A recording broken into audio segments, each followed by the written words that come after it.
আসসালামু আলাইকুম রহমতুল্লাহ। কেমন আছেন সকলেই? আশা করি সকলেই ভালো আছেন। দেশ ও প্রবাসে থাকা 5 ব্যাংকের সকল গ্রাহকদের জন্য মহা সুখবর। আগামী সপ্তাহেই শুরু নতুন একীভূত ব্যাংকের যাত্রা। অর্থাৎ আপনারা আপনাদের আমানতের টাকা আপনারা আগামী সপ্তাহ থেকেই তুলতে পারবেন বলে গভর্নর জানিয়েছেন। চূড়ান্ত ঘোষণা পেয়েছি আমরা। এই নিউজের পরিপ্রেক্ষিতে বলতেই পারি আমরা টাকা দেওয়ার চূড়ান্ত তারিখ ঘোষণা। বাংলাদেশ ব্যাংকের governor doctor Ahsan H Mansur জানিয়েছেন, 5টি দুর্বল ব্যাংককে একীভূত করে গঠিত নতুন ব্যাংকের যাত্রা আগামী সপ্তাহেই শুরু হতে পারে। তিনি বলেন, অচল ব্যাংক ও আর্থিক প্রতিষ্ঠানগুলো নিয়ে কিছু করার দরকার ছিল। ব্যাংক রেজুলেশন অধ্যাদেশ প্রয়োগ করে 5 ব্যাংককে নিয়ে আমরা একটি শক্তিশালী নতুন ব্যাংক গঠন করছি। আশা করি আগামী সপ্তাহেই এর আনুষ্ঠানিক সূচনা হবে। আজকেই এই বিষয়টি নিশ্চিত করেছেন। আপনারা আগামী সপ্তাহেই আপনাদের আমানতের টাকা ফেরত পাবেন। এটির থেকে আর আমানতকারীদের বড় সুখবর কিছু হতে পারে না।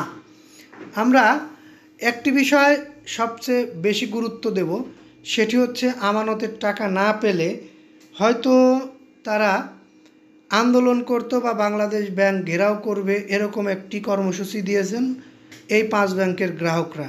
ঠিক তার একদিন পরেই, অর্থাৎ শুক্রবারের পরে শনিবার আজকে governor doctor Ahsan H Mansur ঘোষণা দিলেন, আগামী সপ্তাহ থেকেই আমানতকারীরা আমানতের টাকা ফেরত পাবে।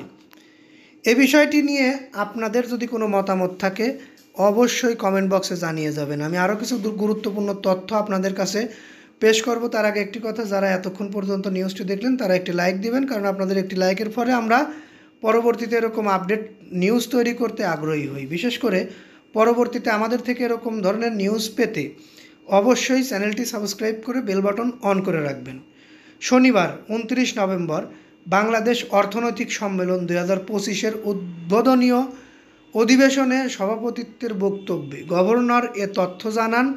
ব্যবসা, বিনিয়োগ ও সামষ্টিক অর্থনীতির শীর্ষ সম্মেলনের আয়োজনে সরকারের শীর্ষ নীতিধারক, অর্থনীতিবিদ ও ব্যবসায়ী নেতারা অংশ নেন।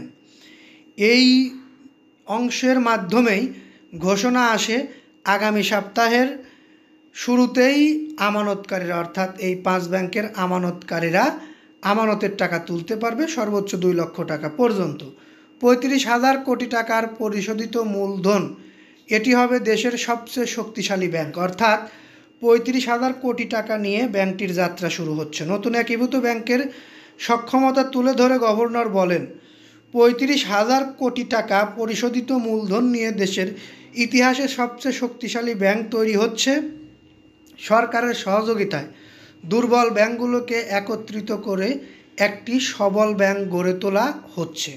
তিনি আরও বলেন, দেশের অর্থনীতিতে নানামুখী সমস্যা থাকলেও কিছু ক্ষেত্রে ইতিবাচক অগ্রগতি হয়েছে। বিনিয়োগের হার এখন স্থিতিশীল।